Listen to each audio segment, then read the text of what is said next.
আসসালামু আলাইকুম। আপনার উপর শান্তি বর্ষিত হোক। প্রিয় সত্যান্বেষী, খতমে জামালির সত্য ও সুন্দরের ভুবনে স্বাগতম। আসলে জীবনকে সুন্দর করার জন্য প্রয়োজন কোরআনের জ্ঞান। আল্লাহ নিজেই বলেছেন, আমি কোরআনকে খুব সহজ করে দিয়েছি যাতে করে তোমরা এর শিক্ষা মনে রাখতে পারো। হে মানুষ, তুমি কি এর শিক্ষা হৃদয়ে ধারণ করবে না? সূরা কামারের 17, 22, 32 ও 40 নম্বর আয়াতে 4 বার আল্লাহ এই একই কথা বলেছেন। আসুন আমরা কোরআনের শিক্ষাকে হৃদয়ে ধারণ করার জন্যে পুরোপুরি মনোনিবেশ করি। আর এ প্রয়াসে আমি শহীদ আল বুখারী মহাজাতক আপনার সাথে রয়েছি। হালকাভাবে চোখ বন্ধ করুন, নাক দিয়ে লম্বা দম নিন, ধীরে ধীরে মুখ দিয়ে দম ছাড়ুন।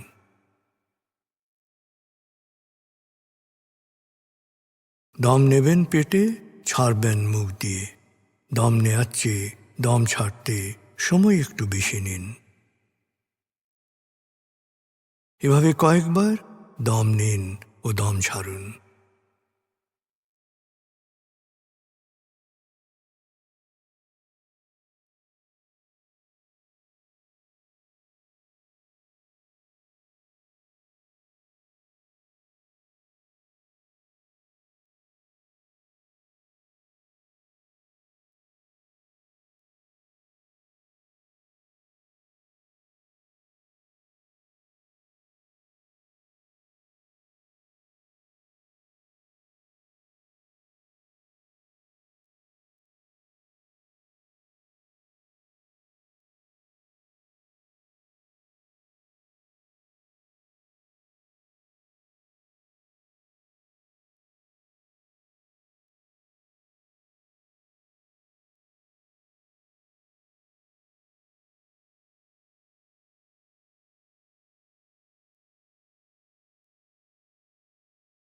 এবার দম স্বাভাবিক হতে দিন।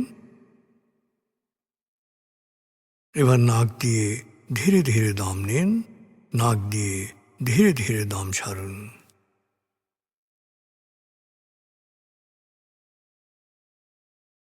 এভাবে কয়েকবার দম নিন, দম ছাড়ুন।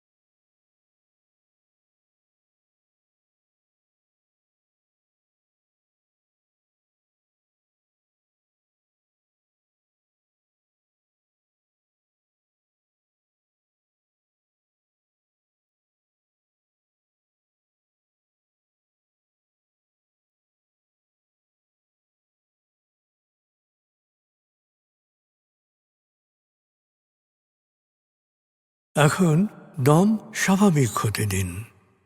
আপনি শুধু দম খেয়াল করুন।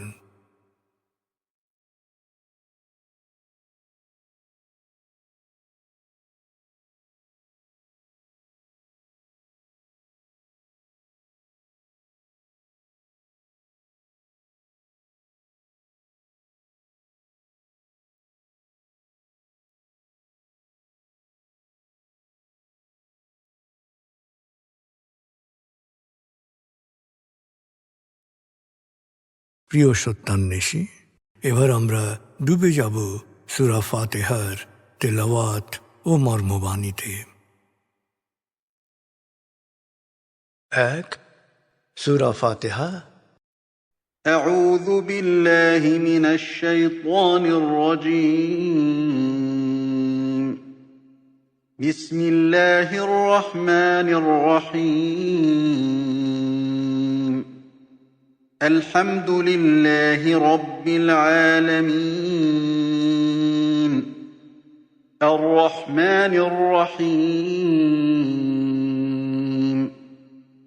مالك يوم الدين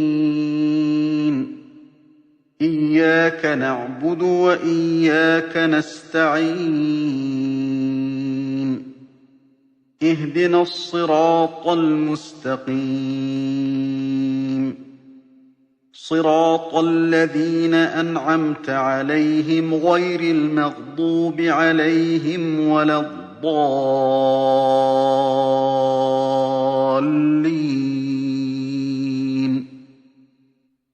দয়াময় মেহেরবান আল্লাহর নামে। সকল প্রশংসা মহাবিশ্বের প্রতিপালক হে আল্লাহ তোমারই জন্যে। তুমি দয়াময় মেহেরবান কর্মফল দিবসের মালিক। আমরা শুধু তোমারই ইবাদত করি, শুধু তোমারই সাহায্য চাই। প্রভু হে, সাফল্যের সরল পথে তোমার প্রিয়জনদের পথে আমাদের পরিচালিত করো। প্রভু হে, বিভ্রান্ত অভিশপ্তদের অন্ধকার পথ থেকে তুমি আমাদের রক্ষা করো।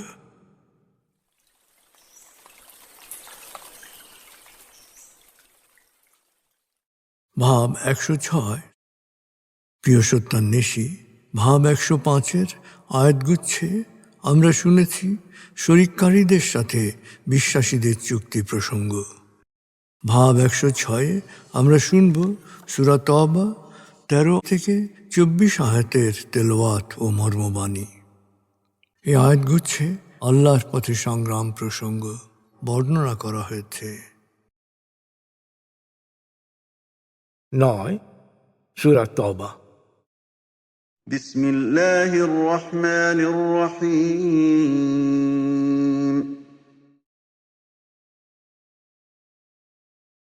ألا تقاتلون قوما نكثوا أيمانهم وهموا بإخراج الرسول وهم بدؤوكم أول مرة أتخشونهم فالله أحق أن تخشوه إن كنتم مؤمنين قاتلوهم يعذبهم الله بأيديكم ويخزهم وينصركم عليهم ويشف صدور قوم مؤمنين ويذهب غيظ قلوبهم ويتوب الله على من يشاء والله عليم حكيم أم حسبتم أن تتركوا ولما يعلم الله الذين جاهدوا منكم ولم يتخذوا من دون الله ولا رسوله ولا المؤمنين وليجة والله خبير بما تعملون ما كان للمشركين أن يعمروا مساجد الله شاهدين على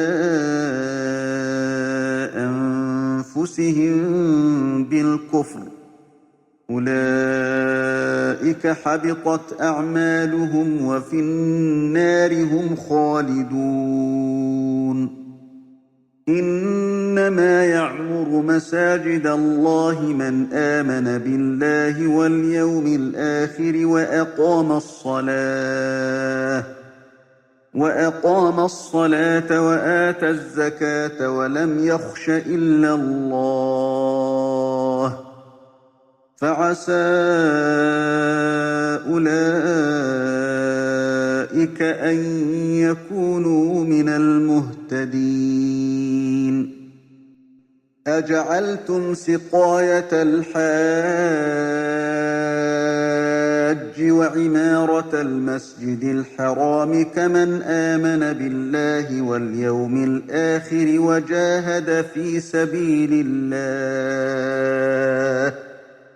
لا يستوون عند الله والله لا يهدي القوم الظالمين الذين آمنوا وهاجروا وجاهدوا في سبيل الله بأموالهم وأنفسهم أعظم درجة عند الله وأولئك هم الفائزون يبشرهم ربهم برحمة منه ورضوان وجنات لهم فيها نعيم مقيم خالدين فيها أبدا إن الله عنده أجر عظيم يا أيها الذين آمنوا لا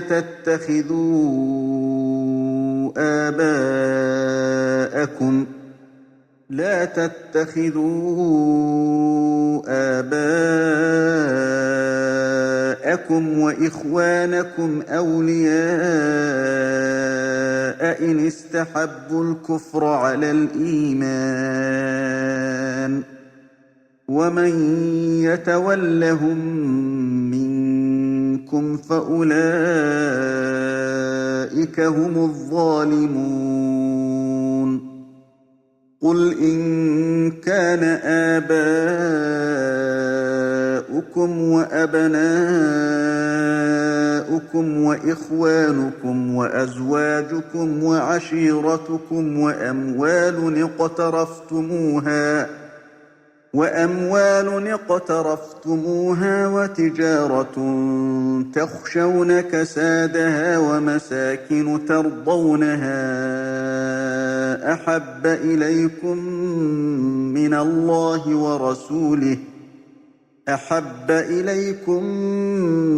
الله ورسوله وجهاد في سبيله فتربصوا حتى يأتي الله بأمره والله لا يهدي القوم الفاسقين দয়াময় মেহেরবান আল্লাহর নামে। তোমরা কেন এমন শত্রু সম্প্রদায়ের বিরুদ্ধে লড়াই করবে না যারা নিজেদের প্রতিশ্রুতি ভঙ্গ করেছে, রসূলকে বিতাড়িত করার জন্যে সম্ভাব্য সব কিছু করেছে? ওরাই প্রথম তোমাদের বিরুদ্ধাচরণ করেছে, তোমাদের উপর জুলুম করেছে। তোমরা কি ওদের ভয় পাও? অথচ বিশ্বাসী হলে ভয় তো শুধু আল্লাহকেই পাওয়া উচিত। ওদের বিরুদ্ধে নির্দ্বিধায় লড়াই করে। তোমাদের হাত দিয়ে আল্লাহ ওদের শাস্তি দেবেন, ওদের অপদস্থ করবেন। আল্লাহ তোমাদের বিজয়ী করবেন, বিশ্বাসীদের চিত্তকে প্রশান্ত করবেন, ক্ষোভ ও ক্রোধ প্রশমিত করবেন এবং ওদের মধ্য থেকে যাকে ইচ্ছা তওবা করার তৌফিক দিয়ে ক্ষমা করবেন। আল্লাহ সর্বজ্ঞ প্রজ্ঞাময়। হে বিশ্বাসীগণ, তোমরা কি মনে করেছ তোমাদের পরীক্ষা ছাড়াই ছেড়ে দেয়া হবে? আল্লাহ অবশ্যই প্রত্যক্ষভাবে দেখবেন তোমরা কারা আল্লাহর পথে প্রাণান্তর সংগ্রাম করেছ এবং আল্লাহ তার রসূল ও বিশ্বাসীদের ছাড়া অন্য কাউকে মিত্র ও অভিভাবক রূপে গ্রহণ করনি। তোমরা যা করো আল্লাহ সে সম্পর্কে পুরোপুরি ওয়াকিবহাল। আল্লাহর সাথে যারা শরিক করে তারা এই শিরকের মাধ্যমে নিজেরাই সত্য অস্বীকার করছে। অতএব শরিককারীরা কখনোই মসজিদের রক্ষণাবেক্ষণকারী হতে পারে না।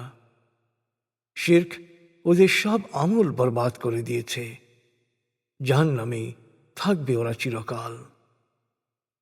অতএব যারা আল্লাহ ও পরকালে বিশ্বাস করে, নামাজ কায়েম করে, যাকাত আদায় করে এবং আল্লাহ ছাড়া আর কাউকে ভয় করে না, তারাই হবে আল্লাহর মসজিদের সংরক্ষক। এরাই সৎপথ পাওয়ার প্রত্যাশা করতে পারে। যারা হাজিদের পানি পান করায় আর কাবাঘরের রক্ষণাবেক্ষণ করে এবং যারা আল্লাহ ও পরকালে বিশ্বাস করে ও আল্লাহর পথে প্রাণান্ত সংগ্রামে লিপ্ত, এদের দুদলের পুণ্য কি সমান হতে পারে? কখনো নয়। আল্লাহর কাছে তারা কখনো সমান নয়। আসলে জালেমরা কখনো সৎপথ খুঁজে পায় না। যারা বিশ্বাস করেছে, যারা হিজরত করেছে, যারা জান মাল দিয়ে আল্লাহর পথে সংগ্রাম করেছে, তারাই প্রতিপালকের কাছে সর্বোচ্চ মর্যাদার অধিকারী, তারাই সফল কাম। তাদের প্রতিপালক তাদের উপর সন্তুষ্ট। তিনি তাদেরকে তার অপার করুণা ও জান্নাতের সুখবর দিচ্ছেন। সেখানে তারা থাকবে পরম সুখে, থাকবে চিরকাল। নিশ্চয়ই আল্লাহর কাছে রয়েছে মহাপুরস্কারের সকল উপকরণ। হে বিশ্বাসীগণ, তোমাদের পিতা ও ভাইয়েরা যদি বিশ্বাস অপেক্ষা সত্য অস্বীকারকেই অধিক শ্রেয় মনে করে, তবে ওদেরকে কখনোই মিত্র বা অভিভাবক হিসেবে গ্রহণ করো না। তোমাদের মধ্যে যারা ওদেরকে মিত্র বা অভিভাবক হিসেবে গ্রহণ করবে, তারা নিঃসন্দেহে জালেম।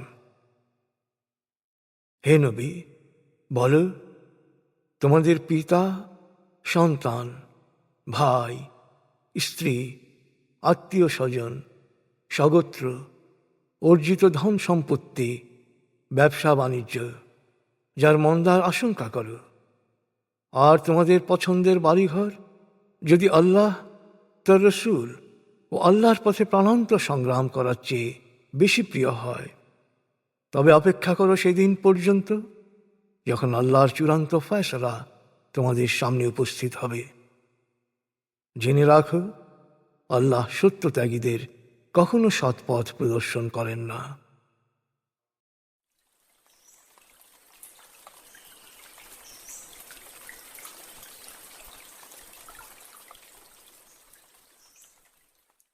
প্রিয় সত্যান্বেষী, এবার আজকের আয়াতগুচ্ছ থেকে একটি পয়েন্ট নিয়ে ভাবুন, যা আপনি অনুসরণ করার চেষ্টা করবেন।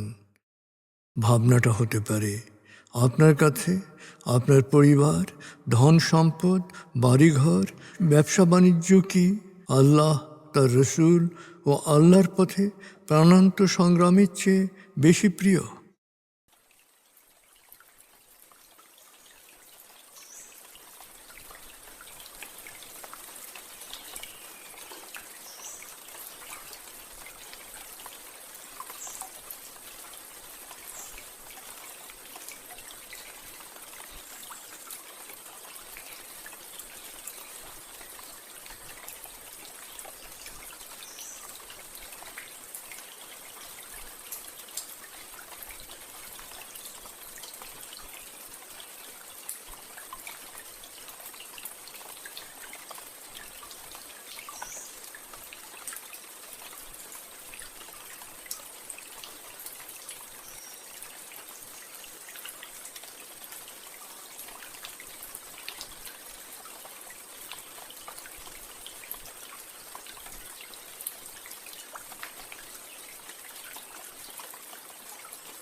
প্রিয় সত্যান্বেষী, কোরআনের মূল শিক্ষা শুকরিয়া ও দোয়া। প্রভু আপনাকে যা দিয়েছেন সেই জন্যে বারবার কৃতজ্ঞতা প্রকাশ করুন, তাকে হৃদয়ের গভীরে স্মরণ করুন।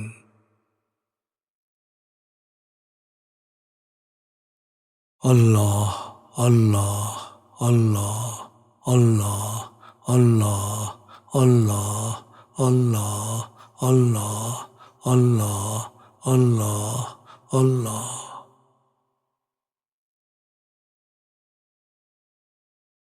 আস্তাগফিরুল্লাহ আস্তাগফিরুল্লাহ আস্তাগফিরুল্লাহ আস্তাগফিরুল্লাহ আস্তাগফিরুল্লাহ আস্তাগফিরুল্লাহ আস্তাগফিরুল্লাহ আস্তাগফিরুল্লাহ আস্তাগফিরুল্লাহ আস্তাগফিরুল্লাহ আস্তাগফিরুল্লাহ।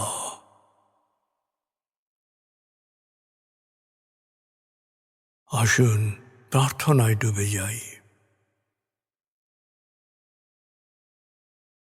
হে আমাদের প্রতিপালক, আমাদের ইহকাল ও পরকালের কল্যাণ দান করো।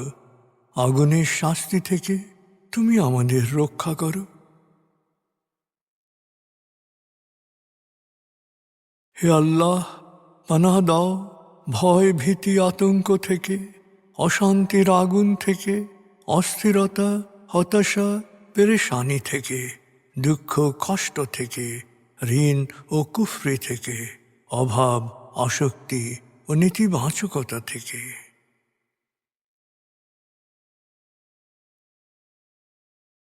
হে আমাদের প্রতিপালক, আমাদের বেহিসাব রিজিক দান করো।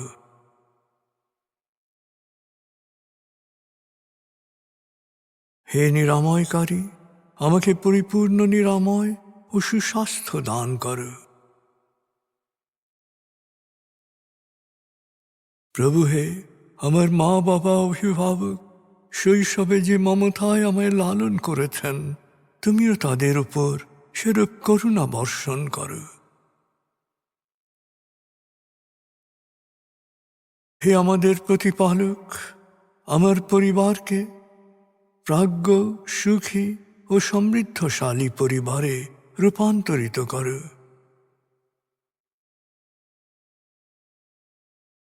হে করুণাময়, আমাদের কোয়ান্টাম ফাউন্ডেশনকে, আমাদের সংঘকে তুমি কবুল করো। সংঘের প্রতিটি কাজে প্রবৃদ্ধি দান করো। সংঘের সবার উপর তোমার রহমত ও করুণা বর্ষণ করো।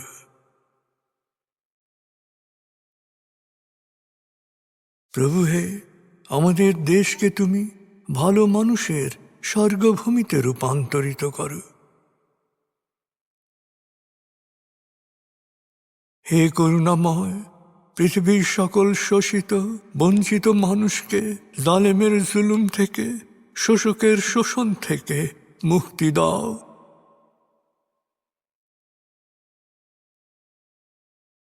প্রভু হে, ভালো ভাবা, ভালো বলা, ভালো করা ও ভালো থাকার অফুরন্ত শক্তি আমাকে দাও। আমি যেন সব সময় নিজের ও অন্যের যত্ন নিতে পারি। প্রভু হে, আমাকে বিশ্বাসী সৎকর্মশীল সংঘবদ্ধ মানুষ হিসেবে মৃত্যু দান করো।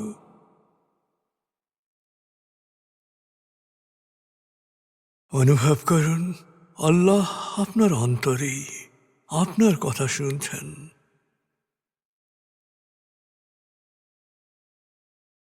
আল্লাহ আল্লাহ আল্লাহ আল্লাহ আল্লাহ বলতে বলতে মনের সকল আকুতি তাঁর কাছে পেশ করুন।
এবার মনে মনে বলুন, দয়াময় তুমি মহান, সর্বশক্তিমান, আমি তোমারই দাস, আমি তোমাতেই সমর্পিত।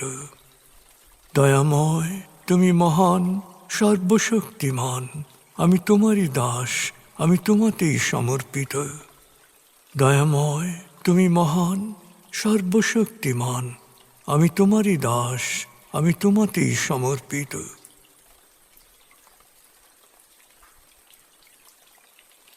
অনুভব করুন আল্লাহ আপনার প্রার্থনা কবুল করেছেন।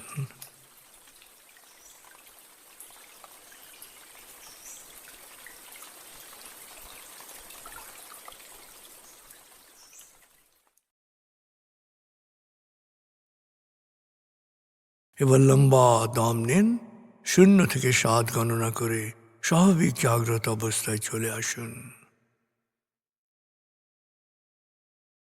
আপনার জীবন সুন্দর হোক, সফল হোক।